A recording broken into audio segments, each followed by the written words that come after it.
you doing today? Lucas from the local here. I'm the garden educator, and I wanted to just take a moment to talk to you about No Mow May and whether you should mow or whether you should just let it be for the season. So if you haven't heard about No Mow May before, the idea is that we're trying to make it so that we have more insects in our environment than we currently do. There's a big decline on pollinator and beneficial insects, things like bees and beetles, all kinds of different insects, caterpillars, butterflies, all things that pollinate and help our food system grow, essentially, and our plants. So what's happening right now is they're all waking up, and they need food sources and they need habitat. And one of the ways that we are taking away their habitat is through raking our lawns in the fall, or even in the spring, or mowing our lawns at this time of year. You'll notice over here that there's sort of like your first pollinators are coming up. There's some dandelions and different flowers that are kind of popping up. And those are really great for pollinators. There's an example behind us too. All these like forget-me-nots, they're really pretty. And you might even notice that people's lawns have more of this flora on them, and that's to sort of help bolster that insect population.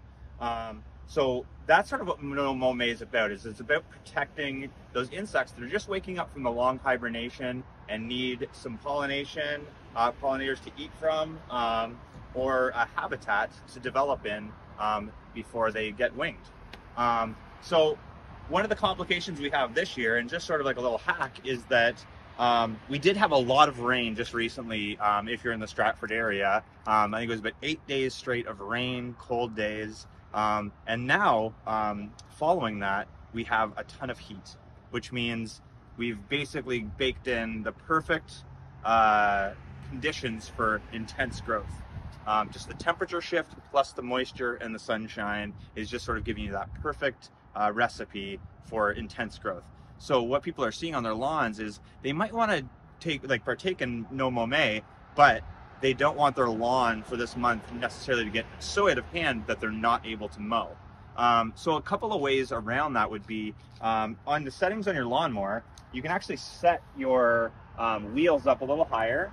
There's these adjustments here. I'd recommend just setting it a little bit higher, just so we're not mowing right down to the ground and getting it really, really short. That is gonna mean that you might need to mow more than once this month, just to sort of, again, maintain the level.